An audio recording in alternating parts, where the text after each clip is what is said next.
welcome to the Morgan Library. My name is Miss Lindsay, and welcome to another Teen Talk Tuesday. Now, the book I'll be reading today is called Winter by Marissa Meyer, The Lunar Chronicles. Winter. Now, Lunar Chronicles are a series of books that put a spin on modern fairy tales, like Cinder, Scarlet, Winter, Fairest, Cress. So this one actually talks more about Snow White. Winter by Marissa Meyer. Here we go.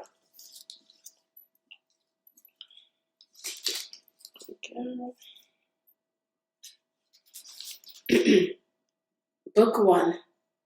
The young princess was as beautiful as daylight. She was more beautiful even than the queen herself.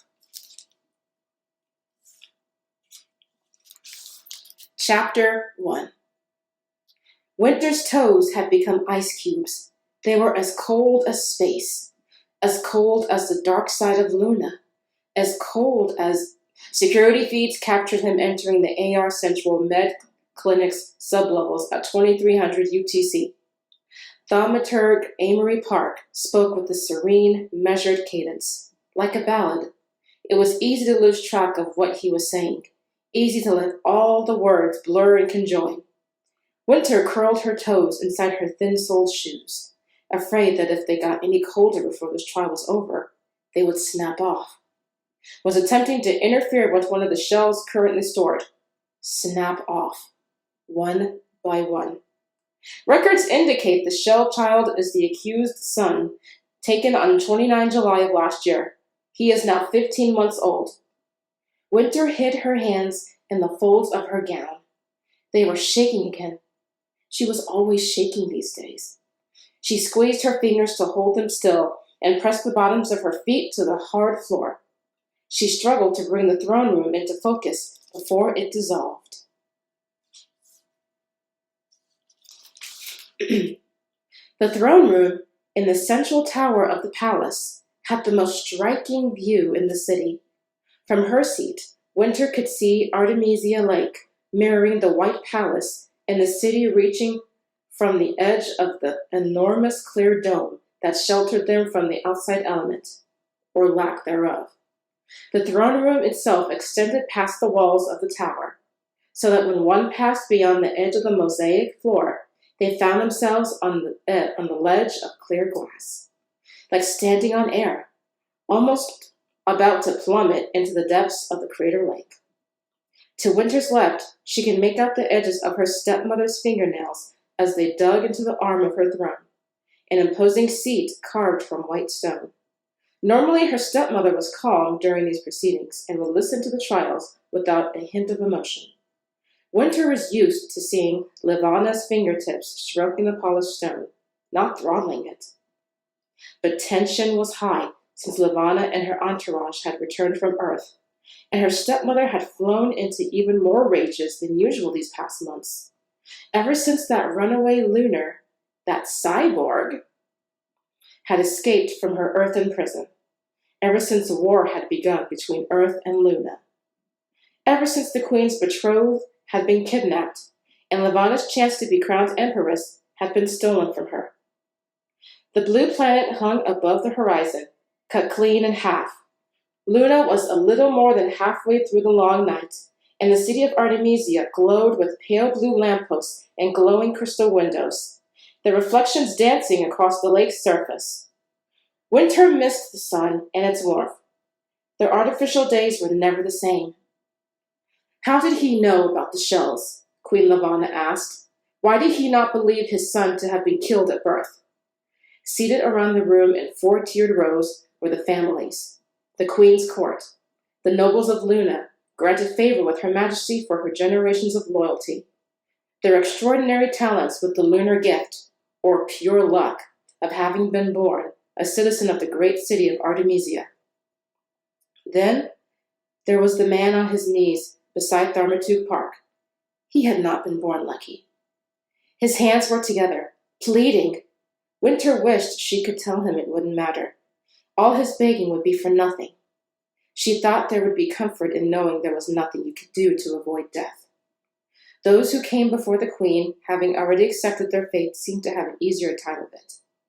She looked down at her own hands, still clawed around her gauzy white shirt. Her fingers had been bitten with frost. It was short, it was sort of pretty, glistening and shimmering and cold. So very cold.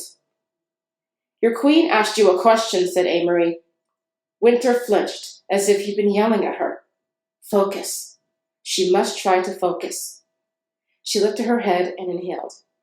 Amory was wearing white now, having replaced Sybil Mira as the queen's head thaumaturg. The gold embroidery on his coat shimmered as he circled the captive. I am sorry, Your Majesty, the man said. My family and I have served you for generations. I am a janitor at that med clinic, and I'd heard rumors. It was none of my business, so I never cared. I never listened. But when my son was born a shell, he whimpered. He is my son. Did you not think, said Levana, her voice loud and crisp. There might be a reason your queen has chosen to keep your son and all the other ungifted Lunars separate from our citizens, that we may have a purpose that serves the good of all our people by containing them as we have. The man gulped hard enough that Winter could see his Adam's apple bobbing. I know, my queen. I know you use their blood for experimentation. But you have so many, and he's only a baby, and not only is his blood valuable to the success of our political alliances, the likes of which I cannot expect a janitor from the outer sections to understand, but he is also a shell, and his kind have proven themselves to be dangerous and untrustworthy, as you will recall from the assassinations of King Merrick and Queen Janali 18 years ago. Yet you would subject our society to this threat. The man's eyes were wild with fear. The threat, my queen? He is a baby. He paused.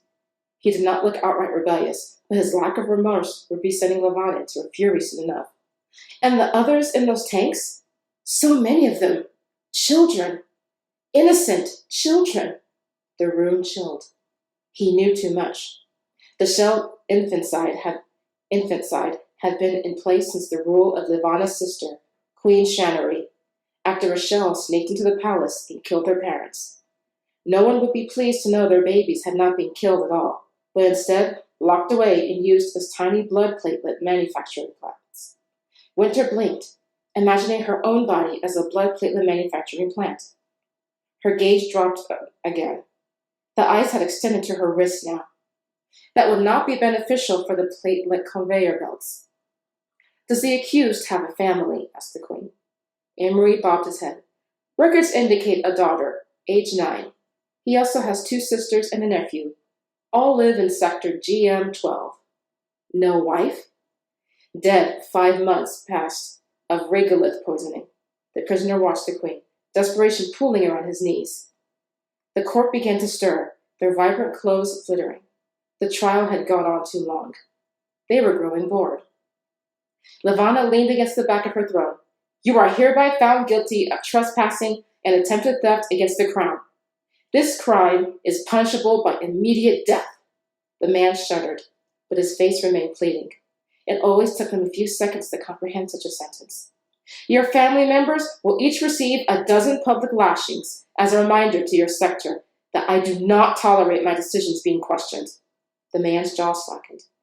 Your daughter will be given as a gift to one of the court's families. There, she will be taught the obedience and humility one can assume she has not learned yet beneath your tutelage. No, please, let her live with her aunts. She has done nothing wrong. Amory, you may proceed. Please! Your queen has spoken, said thaumaturg Amory. Her word is final.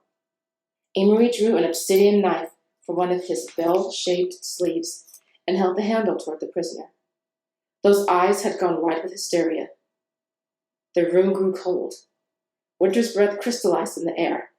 She squeezed her arms tight against her body. The prisoner took the knife handle. His hand was steady. The rest of him was trembling. Please, my little girl, I'm all she has. Please, my queen, your majesty. He raised the blade to his throat. This was when Winter looked away. When she always looked away. She watched her own fingers burrow into her dress, her fingernails scraping at the fabric until she could feel the sting on her thighs. She watched the ice climb over her wrists, toward her elbows. Where the ice touched, her flesh went numb. She imagined lashing out at the queen with those ice-solid fists. She imagined her hands shattering into 1,000 icicle shards. It was at her shoulders now, her neck. Even over the popping and cracking of the ice, she heard the cut of flesh, the burble of blood, and a muffled gag, the hard slump of the body. The cold had stolen to her chest. She squeezed her eyes shut, reminding herself to be calm and to breathe. She could hear Jacin's steady voice in her head, his hands gripping her shoulders. It isn't real, princess. It's only an illusion. Usually they helped. These memories of him coaxing her through the panic, but this time it seemed to prompt the ice on, encompassing her rib cage, gnawing into her stomach, hardening over her heart. She was freezing from the inside out. Listen to my voice. Jacin wasn't there.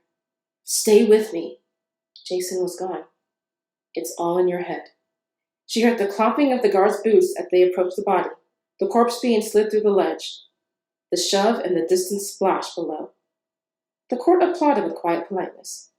Winter heard her toes snap off, one by one. Very good, said Queen Levana. Thaumaturg Tavaler, see to it that the rest of the sentencing is carried out. The ice was in her throat now, climbing up her jaw. There were tears freezing inside their ducts. There were saliva crystals on her tongue. She raised her head as the servant began washing the blood from the tiles. Amory, rubbing his knife with the cloth, met Winter's gaze. His smile was searing. I'm afraid the princess who has no stomach for these proceedings. The nobles in the audience tittered. Winter's disgust of the trials was a source of merriment to most of Levana's court. The queen turned, but Winter couldn't look up. She was a girl made of ice and glass. Her teeth were brittle, her lungs too easily shattered. Yes, said Levana. I often forget she's here at all. You're about as useless as a rag doll, aren't you, Winter? The audience chuckled again, louder now, as if the queen had given permission to mock the young princess. But Winter couldn't respond. Not to the queen, not to the wafter. She kept her focus on the thaumaturg, trying to hide her panic. Oh no, she isn't quite as useless as that, Marissa said, as Winter stared. A thin crimson line drew itself across his throat, blood bubbling up from the wound. The prettiest girl on all of Luna? She will make some member of this court a happy bride someday, I should think. The prettiest girl, Amory? Levana's light tone almost concealed the snarl beneath. Amory slipped into a bow. Prettiest only, my queen, but no mortal could compare with your perfection. The court was quick to agree, offering 100 compliments at once. Though Winter still felt the leering gazes of more than one noble attached to her. Amory took a step toward the throne, and his severed head tipped off, thugging against the marble and rolling, until it stopped at Winter's frozen feet. Still smiling. She whimpered, but the sound was buried beneath the snow in her throat. It's all in your head. Silence, said Levana, when she'd had her share of praise. Are we finished? Finally, the ice bound her eyes, and Winter had no choice but to shut them against Amory's headless apparition, enclosing herself in cold and darkness. She would die here, and not complain. She would be buried beneath this avalanche of lifelessness. She would never have to witness another murder again. There was one more prisoner still to be tried, my queen. Amory's voice echoed in the cold hollowness of Winter's head. Sir Jacin Clay, Royal Guard, pilot, and assigned protector of Thaumaturg Sybil Mira. Winter gasped, and the ice shattered. 1,000,000 sharp shards, glittering bits exploding across the throne room and sliding across the floor. No one heard them. No one else had noticed. Amory, head very much attached, was watching her again, as if he had been waiting to see her reaction. His smirk was subtle as he returned his attention to his queen. Ah, yes, said Levana. Bring him in. And that was Chapter 1 of Winter, a part of the Lunar Chronicles by Marissa Meyer. Thank you very much for joining me today, and I will see you next time. Bye-bye.